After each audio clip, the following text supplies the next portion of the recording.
Shalom, shalom, internautes, vous êtes les bienvenus dans votre émission préférée de la Bible parle de Samuel Nonga Ministry, que la Bible parle. Oui, la Bible est dans le Nzambe, mais il y a des gens qui ont dit que ngana lobi ngana zonsi ko ezale na mafundi mate. Tawana tumone ki tango tokomi ezata ya retour à la parole. Je n'ai point honte de l'évangile, car c'est une puissance qui sauve à quiconque croit.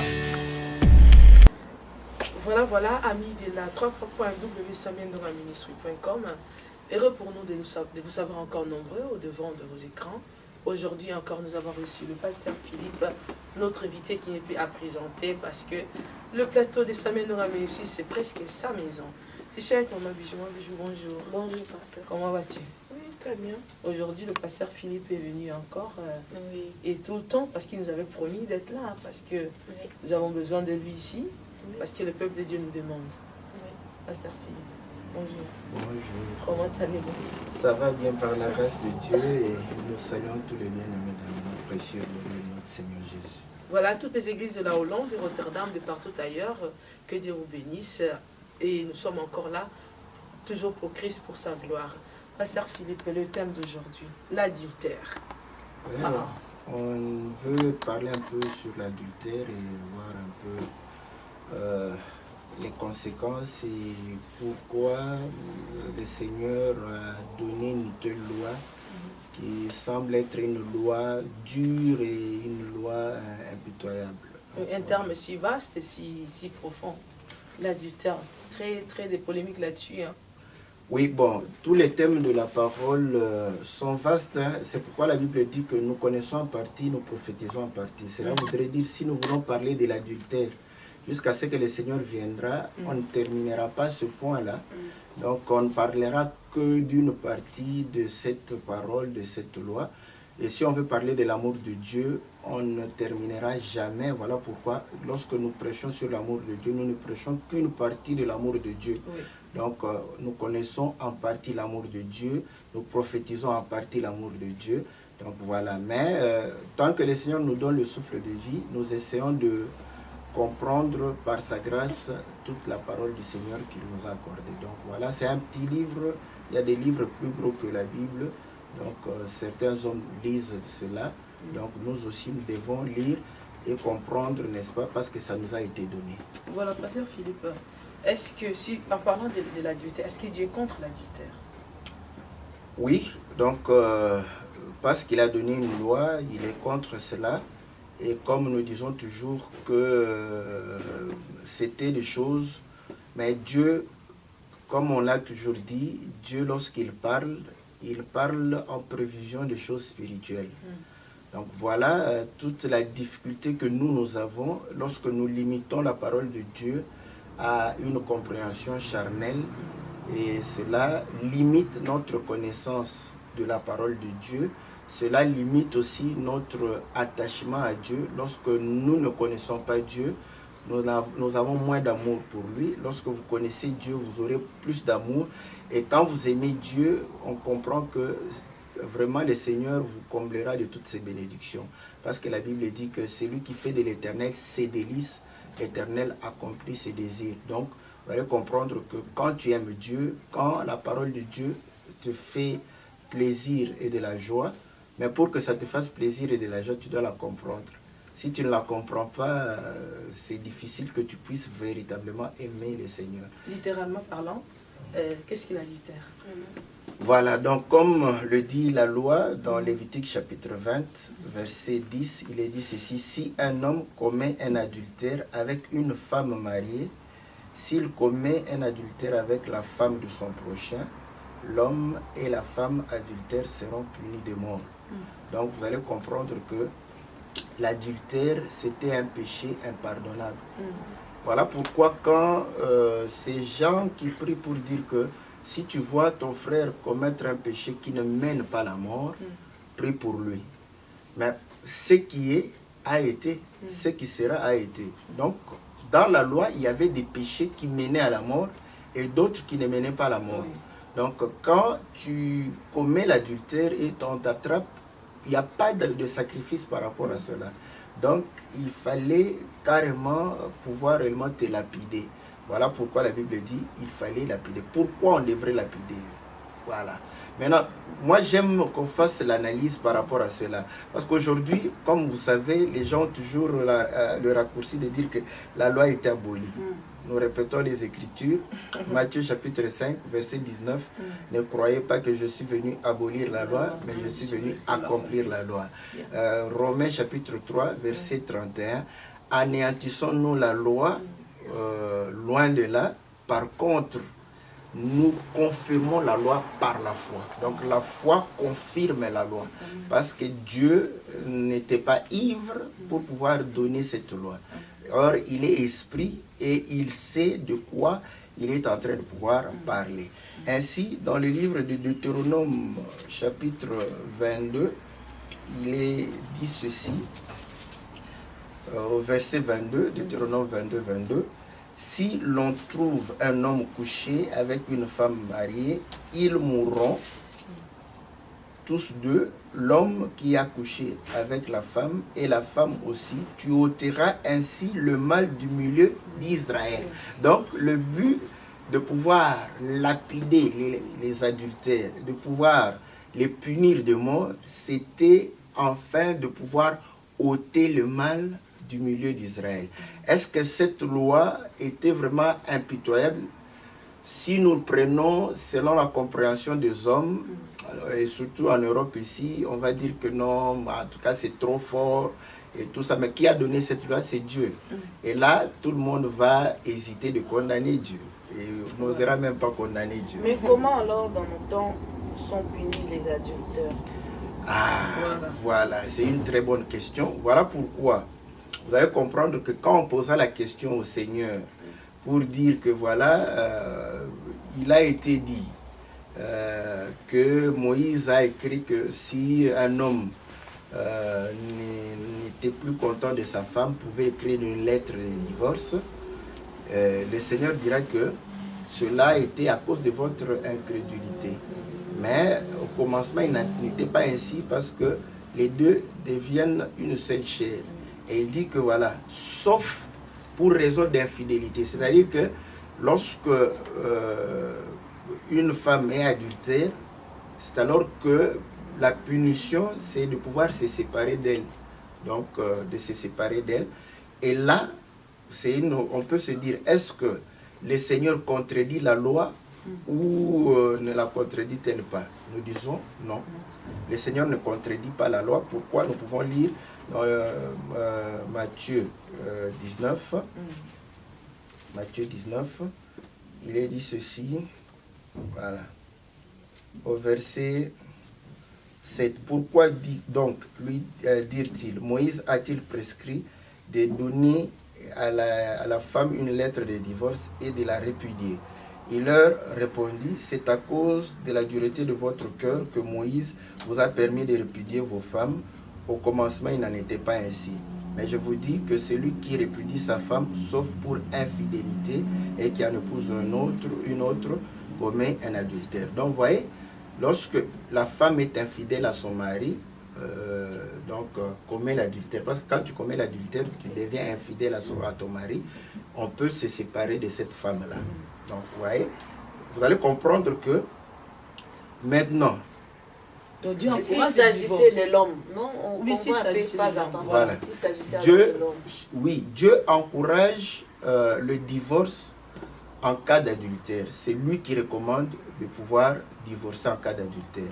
Écoutez, lisons un peu la loi de Moïse par rapport, c'est dans Deutéronome chapitre 24. Dans Deutéronome chapitre 24, il est dit ceci. Lorsqu'un homme aura pris et épousé une femme qui viendrait à ne pas trouver grâce à ses yeux parce qu'il a découvert en elle quelque chose de honteux. Bien. Donc ici, quelque chose de honteux, ne réfléchissons pas, ne raisonnons pas pour dire que non, elle ne sait pas préparer le pondou, elle ne sait pas présenter la table, elle ne s'habille pas, elle bave, tout ça. Non, non. Il faut chercher dans la Bible ce que la Bible appelle quelque chose de honteux. Et après, pouvoir continuer à interpréter. Il écrira pour elle une lettre de divorce après la lui avoir remise en main il la renverra de sa maison. Elle sortira de chez lui et s'en ira et pourra devenir la femme d'un autre homme. Jusque-là, on comprend que c'est comme si il n'y avait pas de problème, tout ça. Ok? Et si ce dernier homme la prend en aversion, écrit pour elle une lettre de divorce, après la lui avoir remise en main, la renvoie de sa maison, ou bien si ce dernier homme qui l'a prise pour femme vient à mourir, alors le premier mari qui l'aurait renvoyée ne pourra pas la reprendre pour femme après qu'elle ait écrit. C'est-à-dire que quand on lui donne une lettre de divorce, elle s'en va. Cette femme ne peut plus revenir dans la maison de son mari si elle était prise par un autre homme. Donc le fait de pouvoir se marier à un autre homme va la souiller. Et ainsi, elle ne peut plus reprendre le premier mari. Ainsi, vous allez comprendre que la Bible dit que si tu renvoies une femme sans qu'elle ne soit adultère, vous allez comprendre que tu vas la rendre adultère lorsqu'elle va se marier. Oui. Vous comprenez? Maintenant, si elle se marie, elle devient adultère. À ce moment-là, tu ne peux plus la reprendre. Est-ce que vous comprenez? Oui. Parce que Dieu ne veut pas que l'homme puisse communier avec l'adultère. Est-ce que vous comprenez? Donc, mais par rapport à la question des mamans bijoux, que ce soit l'homme. Si c'était l'homme qui était adultère, pas la femme. Quoi faire? À aujourd'hui, dans le temps, écoutez, allons d'abord dans les choses faciles. La Bible dit que l'homme qui est adultère, qui a couché avec la femme d'autrui, lorsqu'on les attrape tous deux, qu'est-ce qui va arriver? On va lapider cet homme. Automatiquement, sa femme est veuve et libre, n'est-ce pas? Donc, vous allez comprendre que c'était ça dans la loi. Et maintenant, vous allez comprendre que maintenant, aujourd'hui, lorsqu'une femme est adultère, on ne la tue pas. Donc déjà, par rapport à cela, et lorsque l'homme aussi est adultère, on ne le tue pas. Mais on applique durement je peux dire la sentence, c'est la femme qui est lapidée. Même si on ne jetait pas des pierres, mais c'est elle qui est aujourd'hui lapidée. Oui, et puis même dans l'histoire de la Bible, c'est la femme qu'on a amenée devant Christ pour qu'on la lapide. Quelque part déjà, en ces temps-là, les hommes privilégiaient déjà l'homme, pour moi dit, par rapport à la femme. Et aujourd'hui aussi, et lorsqu'il y a une histoire pareille dans un couple, et que ce soit la femme reconnue de tous, s'il vous plaît, que la femme a fait une chose de pareille. Des fois, c'est même pas connu, c'est l'homme lui-même qui va dispatcher que ma femme a fait cela, et ça crie de partout. Mais lorsque un homme tombe dans l'adultère, ça devient monnaie courante, ça devient normal, de l'élégance, ça devient de la galanterie, ça devient de kimobalité, on ne fait pas de ça vraiment grand-chose. Des fois, même ta propre mère, des fois même ta propre mère te dira, hey, depuis que vous m'avez dit, ok, bon. Comment vous répondez à cela? Nous répondons d'abord, c'est vrai, on veut appliquer la parole par rapport à ce que nous vivons. Mais pour pouvoir l'appliquer par rapport à ce que nous vivons, nous devons d'abord lire la parole correctement. Amen. Maintenant, vous allez comprendre que en Israël, parce que la loi a été donnée à Israël, une femme ne pouvait pas répudier son mari. Pourquoi? Parce que les femmes n'héritaient point. Et c'est la femme qui allait chez son mari, dans la maison de son mari. Vous allez comprendre maintenant que comment répudier l'homme. Parce que tu es chez lui. Donc à ce moment-là, dans la manière pratique, il était difficile à la femme de répudier l'homme. Vous voyez? Donc maintenant, vous allez comprendre qu'une femme déjà mariée, une femme qui a déjà connu les hommes, n'avait pas droit au mariage. Pourquoi? Parce que dans Deutéronome chapitre 22, la Bible dit ceci: quand un homme prend une femme croyant qu'elle est vierge et que va vers elle, découvre que cette femme n'est pas vierge, elle va amener cette femme vers le juge pour dire que j'ai découvert cette femme qui n'est pas vierge. À ce moment-là, si c'est réellement, elle ne sait pas prouver sa virginité, cette femme sera lapidée. Vous voyez? Maintenant, imaginez que vous étiez dans le mariage et que vous avez déjà connu l'homme. Et que vous allez, donc pour vous le mariage c'est fini. Parce que quand quelqu'un va te prendre, peut réellement te faire lapider parce qu'il ne t'a pas découvert vierge. Vous voyez? Donc à ce moment-là, vous allez comprendre une chose, qu'il était difficile pour les femmes de pouvoir quitter les hommes, de pouvoir les répudier. Maintenant, la lettre de divorce était aussi quelque chose de bien pour la femme. Pourquoi? Parce que une fois qu'elle a connu les hommes, si on lui donne la lettre de divorce et que l'homme veut calomnier sur elle, elle dira: j'étais déjà mariée. Cet homme savait que j'étais déjà mariée, donc j'avais déjà connu un homme. Donc il ne peut pas m'accuser que, voilà, j'étais. Vous voyez que la lettre de divorce protégeait aussi l'homme, la femme. Donc vous allez comprendre que dans ce contexte-là, il n'a pas été envisagé de répudier l'homme. Voilà pourquoi, vous voyez, la Bible s'était par rapport à cela. Je parle du contexte d'abord. Okay? Maintenant, comme nous avions dit que ce ne sont pas les sociétés ni les contextes des hommes qui donnent la lumière à la parole. La parole de Dieu, c'est Dieu qui donne la lumière à sa propre parole. Est-ce que vous comprenez?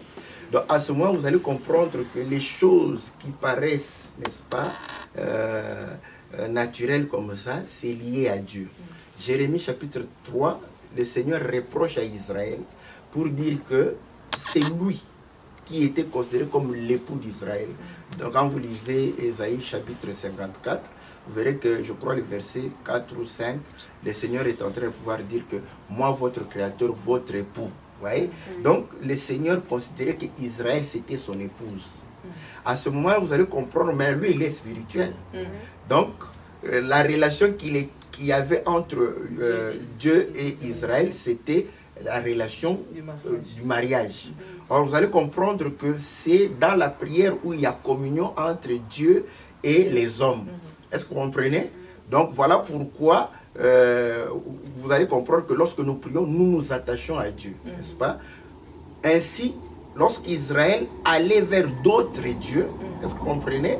Et c'est ainsi que le Seigneur comprendra que Israël l'abandonnait et commettait l'adultère. Ouais? Mais Dieu reprenait Israël quand même.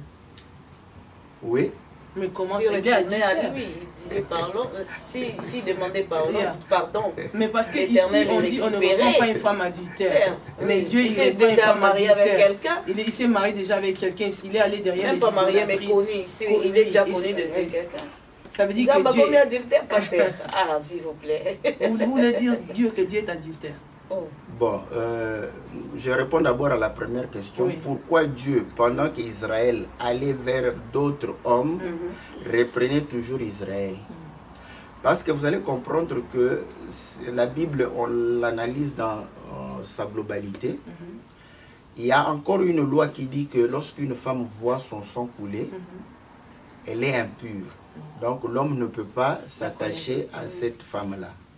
Or, vous allez comprendre une chose, que le Seigneur, dans le livre d'Ézéchiel, va reprocher à Israël pour dire que lorsqu'Israël est en train de pouvoir pécher, lorsqu'Israël est en train de se détourner de sa voie, aller vers d'autres dieux, c'est comme si c'était une femme en période de son sang. Est-ce que vous voyez? Maintenant, vous allez comprendre que la période du sang, généralement, c'est le cycle des femmes, c'est 28 jours, 4 jours où elle voit son sang. Est-ce que vous voyez? Après cela, l'homme peut communier avec la femme. Mais par contre, nous les nations, comment nous étions? Nous étions tout le temps souillés. Tout le temps en train de saigner. Voilà. Maintenant, Dieu, lorsque Israël est dans sa période de menstruation, n'est-ce pas? C'est là où il commet l'adultère et tout. Après, Dieu savait que non, il y aura un temps où cette période va se passer et il va reprendre la relation avec Israël. Pourquoi? Parce qu'il ne pouvait pas se tourner vers nous. Nous étions tout le temps souillés. Est-ce que vous comprenez? Parce que c'est vraiment, que les gens m'excusent, ce n'est qu'une illustration. Dieu vraiment montre aussi l'africanité. Vous voyez? Parce que les Africains ont été aussi créés à l'image de Dieu. Voilà pourquoi vous allez comprendre que quand une femme, n'est-ce pas, vous vous débarrassez d'une femme, on prend directement, donc vous voyez, une autre. Donc vous allez comprendre que, mais Dieu comprenait que s'il veut prendre une autre, l'autre ça est aussi souillé comme Israël. Il attendait à ce qu'Israël puisse passer son temps de menstruation. Donc quelque part, c'était sa façon aussi d'être fidèle à Israël. Oui, voilà. Donc c'est pour démontrer que, voilà pourquoi la Bible dit que malgré notre infidélité, le Seigneur restera toujours fidèle. Mais tout ça, c'était par rapport à quoi? C'est comme nous le disons, c'est toujours par rapport, n'est-ce pas, à la parole du Seigneur. La parole du Seigneur dit ceci, que nous puissions fuir l'impudicité, n'est-ce pas? Quelques autres péchés que nous commettons, c'est en dehors de notre corps, mais l'impudicité, c'est contre notre corps. Donc cela voudrait dire que l'impudicité, c'est au-dessus de tous les péchés. Or, il y a une écriture qui dit que tout péché est péché. Donc, à ce moment-là, vous allez comprendre que lorsqu'il parle du corps, vous allez comprendre que son corps à lui, c'est le temple. Est-ce que vous comprenez? Oui. Voilà pourquoi en Israël, tout péché qui était en dehors du temple, Dieu pardonnait. Oui. Mais lorsqu'on faisait un péché contre le temple, c'est-à-dire une adoration des idoles, Dieu sanctionnait. C'était de l'idolâtrie, c'est là où Dieu frappait. Et c'est là où même Dieu pouvait répudier. Parce que vous allez comprendre qu'à cause des idolâtries, le Seigneur va chasser Israël aller de sa maison en captivité. Donc vous voyez que Dieu lui-même, quand une femme est adultère, il a fini par chasser cette femme-là. Voilà, chers internautes, nous sommes en train de parler de l'adultère ici. Nous sommes arrivés au point où nous expliquons que Dieu restait fidèle à Israël. Leur moment de menstruation, c'était le moment où ils allaient vers les autres dieux.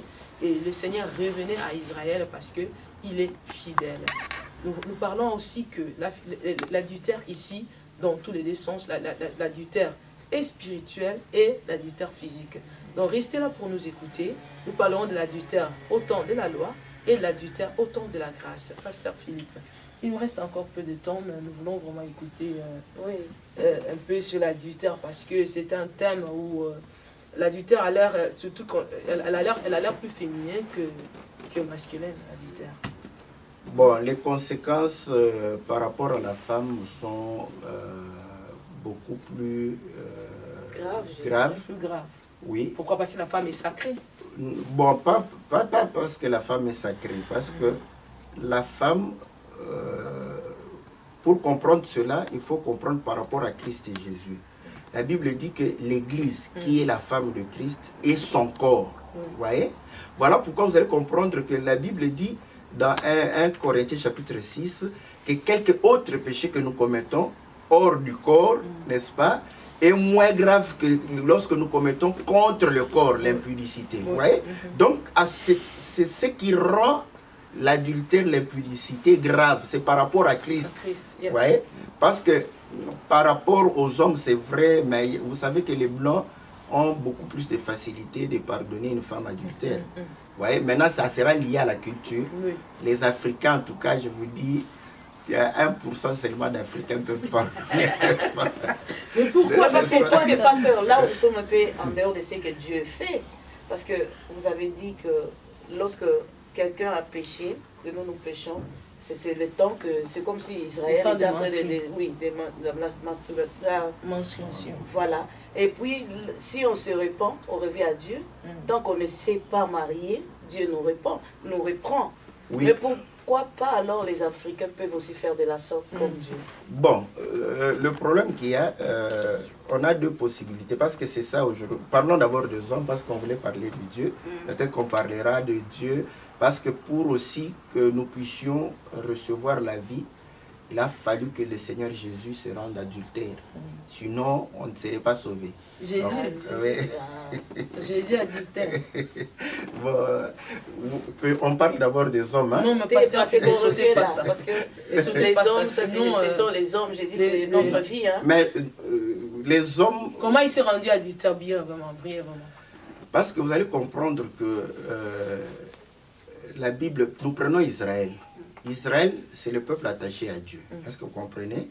Maintenant, quand Israël allait vers d'autres dieux, Jérémie 3 nous démontre qu'il commet l'adultère. Pour Israël, les autres dieux étaient des amants. Ouais?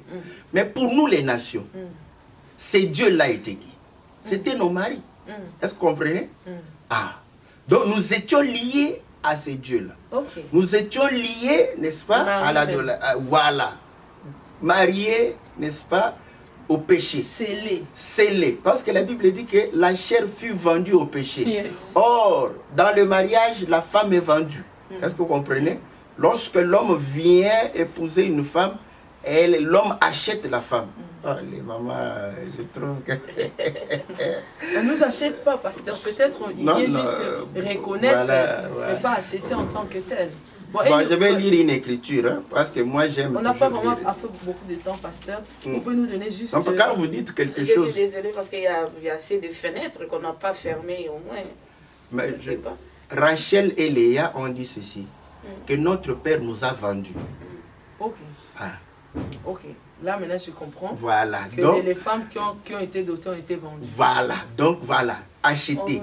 Or, quand la Bible dit que la chair a été vendue au péché, donc le mari de la chair, c'est le péché. Oui. Est-ce que vous comprenez? Voilà. Maintenant, pour que le Seigneur vienne nous prendre, il fallait qu'il nous détache là-bas.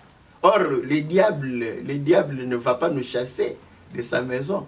Il faudrait que le Seigneur vienne pendant qu'on était liés au diable pour pouvoir nous prendre. Quand il nous prend, comprenez qu'il devient la femme d'autrui. Là, Jésus a pris la femme d'autrui. Ça reste à savoir même si c'est la femme d'autrui ou c'était même à lui avant. Parce qu'il avait dit c'est lui le créateur. Pasteur Philippe.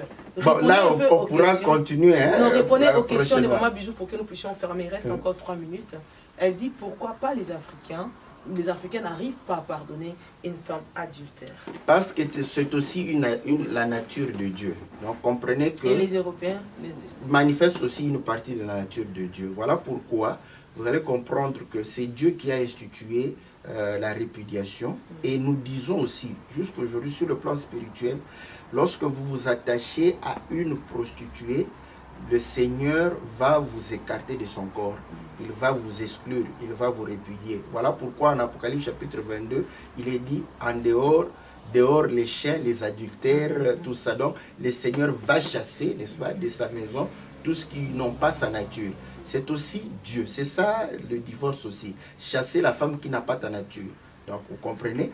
Maintenant, lorsqu'on pardonne, c'est aussi la nature de Dieu. Nous étions des adultères, Dieu nous a pardonné pour nous changer. Voilà pourquoi lorsqu'on pardonne une femme adultère, ce n'est pas pour qu'elle reste adultère, mais c'est pour qu'elle change. Donc, toutes ces natures reflètent quelque part la nature de Dieu. Mais la femme africaine pardonne facilement un homme que la femme européenne. Oui, voilà, donc c'est ça aussi, là on pourra en parler. La femme africaine n'est-elle pas marginalisée ici? Non, voilà pourquoi chez les Européens, parce que elle manifeste le cœur de la compassion. Voilà, oui, c'est le cœur de la compassion. Les Africains manifestent le cœur de compassion. Je pense bien que comme vous avez dit auparavant, parce qu'il va aller où? Parce que non, pas nécessairement, parce que même ici en Europe... Les hommes n'ont pas le cœur, les hommes africains n'ont pas ce cœur de compassion. Cet esprit-là est resté, tu vois, moi j'ai des difficultés de parler des hommes et des femmes en dehors de la parole de Dieu. Vous allez comprendre qu'avec la parole de Dieu, les hommes et les femmes africaines auront la nature de Dieu. Voilà pourquoi nous disons ceci. Je vais dire une chose, je donne un conseil. Pour les hommes, si ta femme commet l'adultère et que tu éprouves encore de l'amour pour elle, il y a une écriture qui dit que l'amour pardonne tout, supporte tout, accomplit cette écriture. Parce que tu éprouves encore de l'amour. Mais si elle est adultère et que tu n'as plus d'amour, c'est normal, libère-la. Parce que si tu la gardes, tu vas la faire souffrir. Tu vois, c'est toi qui vas la faire souffrir dans ta maison. Libère-la pour qu'elle aille refaire sa vie et que tu refasses ta vie. Voilà, c'est le but. Je pense que j'ai assez qu'on s'arrête là. Ok, voilà, chers internautes, amis de la 3fois.samiendonga-tv.com, nous voici à la fin de notre émission. Vous avez compris, nous avons développé sur le terme de l'adultère, où nous sommes tombés jusqu'au point de dire que Christ est adultère, et heureusement, le pasteur Philippe nous a expliqué l'adultère de Christ, c'était par rapport au fait que nous étions attachés, mariés au péché, au diable, et Christ est venu nous prendre. Gloire soit rendue à Dieu, vous qui avez cru en Jésus-Christ comme Seigneur et Sauveur, et n'oubliez pas que Jésus revient bientôt. Continuez à nous suivre dans 3fois.samiel-tv.com. À très bientôt. Au revoir. Au revoir.